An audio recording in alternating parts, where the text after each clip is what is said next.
Halo Sobat Pololine, bersama Lili. Sekarang kita ada di program tayang Pololine terbaru, News, New Early Warning System.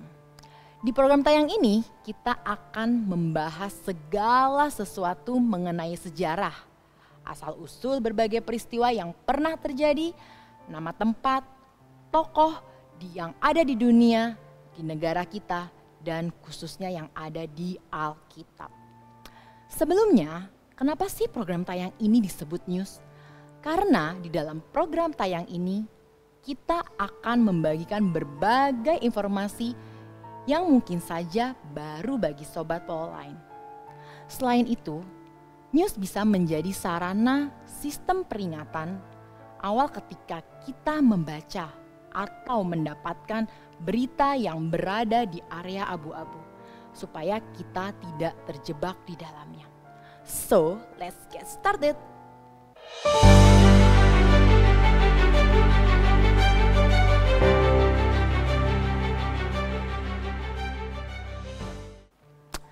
Happy Valentine's. Mungkin ucapan ini udah gak asing lagi bagi kita semua.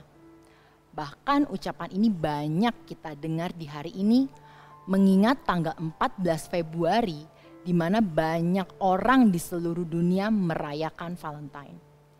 Tapi ngomong-ngomong, apakah Sobat Pololine tahu kapan sebenarnya hari Valentine ini mulai dirayakan? Nah, di news hari ini akan membahas khusus tentang Valentine. Dari mana, bagaimana sejarahnya, kapan masuk ke Indonesia, dan apakah perayaan ini sesuai dengan iman kita sebagai orang Kristen. Tahukah Sobat Pololine, kalau Valentine yang sebenarnya bukan soal bunga, coklat, atau kartu. Salah satu perayaan yang sangat populer di seluruh dunia ini sebenarnya adalah sebuah produk kombinasi dari sejarah kuno, cerita di abad pertengahan, dan juga tradisi Victoria yang tidak semuanya menyenangkan, bahkan mencerminkan kasih sayang. Semua tentang Valentine berawal di zaman Romawi kuno. Setiap tanggal 13 sampai 15 Februari, orang Romawi di masa itu merayakan hari raya Lupercalia. Apa sih Lupercalia itu? Lupercalia adalah festival kesuburan kuno. Festival ini dilakukan untuk menghormati dewa kesuburan pada zaman Romawi kuno. Dan benar-benar sangat berbeda dengan perayaan Valentine. Mengapa? Karena Lupercalia sebenarnya perayaan yang berdarah, penuh kekerasan, pengorbanan hewan, dan perjodohan acak.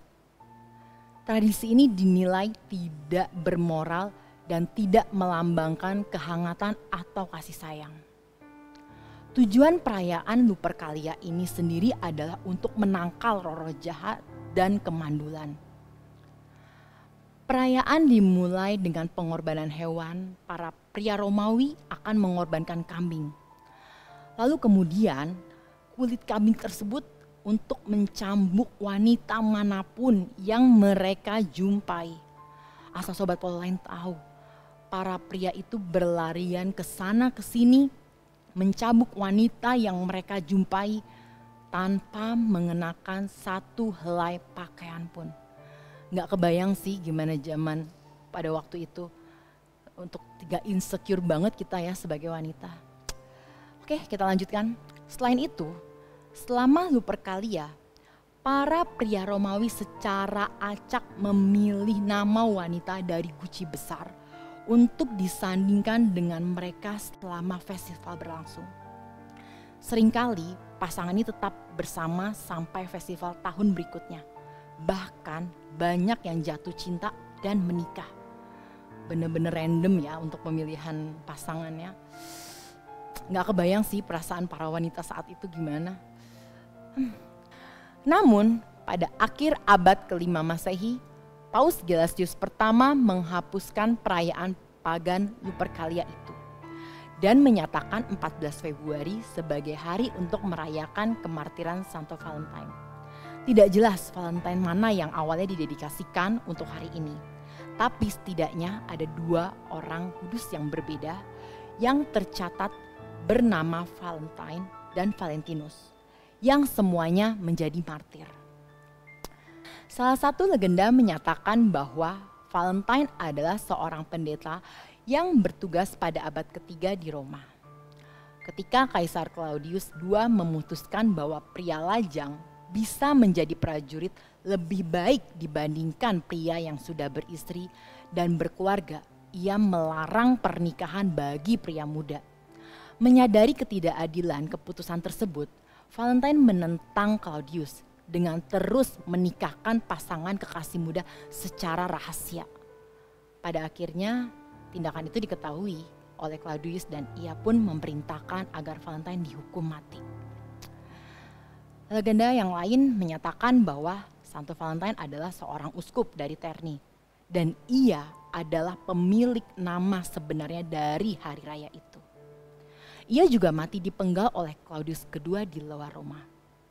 Valentine mungkin dibunuh karena berusaha membantu umat Kristen melarikan diri dari penjara Romawi yang kejam, di mana mereka sering dipukul dan disiksa. Menurut salah satu legenda, Valentine yang dipenjara sebenarnya mengirimkan ucapan Valentine pertama untuk dirinya sendiri setelah dia jatuh cinta dengan seorang gadis muda. Mungkin putri sipir penjara kali ya yang mengunjunginya selama dia dikurung. Sebelum kematiannya, ia diduga menulis surat bertanda tangan dari Valentine Anda. Sebuah ungkapan yang masih digunakan sih sampai sekarang. Kebenaran di balik legenda Valentine memang masih belum jelas. Tetapi semua cerita menekankan daya tarik sebagai sosok yang simpatik, heroik, dan yang paling penting romantis. Mungkin berkat reputasi ini pada abad pertengahan, Valentine menjadi salah satu orang suci paling populer di Inggris dan Perancis. Tanggal 14 Februari telah diresmikan sebagai Hari Santo Valentine oleh Paus Gelasius pertama sejak akhir abad 5. Namun baru pada abad pertengahan, perayaan itu dikaitkan dengan cinta dan romansa. Kok bisa ya? Lagi-lagi semua berawal dari sebuah tradisi di Perancis dan Inggris yang percaya bahwa burung memulai musim kawin mereka pada 14 Februari.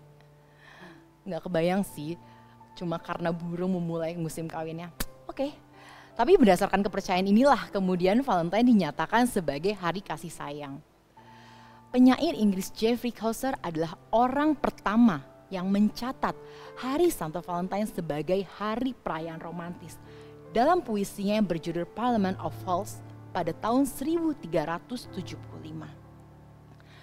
Hari Valentine memang bermula dari festival Romawi kuno, Lupercalia, yang merayakan datangnya musim semi dan kesuburan. Kemudian mulai dihubungkan dengan cinta dan romansa di abad pertengahan. Tetapi di zaman Victoria lah Hari Valentine mulai dirayakan dan menjadi salah satu perayaan yang populer yang kita kenal sekarang. Ada 3 tradisi di Hari Valentine yang sangat terkenal di zaman Victoria, yaitu kirim kartu buat tantangan, menulis pesan pribadi seperti surat cinta, puisi cinta, dan pemberian bunga sebagai ungkapan tanda cinta. Meskipun sekarang lebih banyak coklat mungkin ya. Oke, nah di Indonesia sendiri tidak tahu sih kapan perayaan Valentine mulai diperkenalkan. Kemungkinan besar tradisi perayaan Valentine ini dibawa masuk ke Indonesia pada zaman penjajahan Belanda. Sejak saat itulah masyarakat Indonesia mulai mengenal dan merayakan 14 Februari sebagai Hari Valentine atau Hari Kasih Sayang. Kemudian masyarakat Indonesia mengadopsi dan menerimanya sebagai perayaan itu muncul di Indonesia. Namun demikian, tidak semua orang di Indonesia merayakan Hari Kasih Sayang atau Hari Valentine. Di sejumlah daerah, masyarakat tidak dilarang untuk merayakan dan meramaikannya. Tetapi ada di daerah-daerah tertentu perayaan Hari Valentine bahkan menjadi norma negatif yang mengandung sanksi. Lalu bagaimana dengan kita orang Kristen? Bagaimanakah sikap kita terhadap perayaan Hari Valentine? Berbicara mengenai pengorbanan Valentine dalam memperjuangkan soal saling mengasihi. Bukankah di Alkitab sudah menuliskan terlebih dahulu kisah tentang pengorbanan Tuhan Yesus di kayu salib sebagai bukti nyata kasih-Nya yang besar dan tanpa syarat kepada manusia yang berdosa.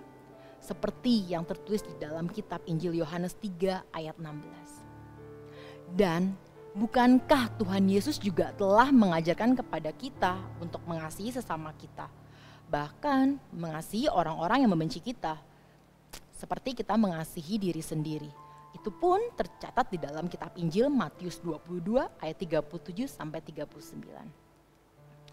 Dan bukankah itu harus kita lakukan setiap hari dalam kehidupan kita? Bahkan seharusnya menjadi ciri khas kita sebagai orang Kristen. Nah, inilah semua tentang Valentine. Bagaimana menurut Sobat Valentine? Silakan tulis di kolom komentar. Kalau Sobat Pololine ada tambahan informasi yang mungkin saja terlewat atau bahkan mengoreksi informasi yang kami sampaikan, atau mau request topik, boleh langsung tulis di kolom komentar atau kirim email ke gpdipoloniajakarta@gmail.com. Terus dukung pelayanan ini dengan cara like, comment, share, and subscribe. Sampai jumpa di segmen news berikutnya. God bless us. Bye-bye.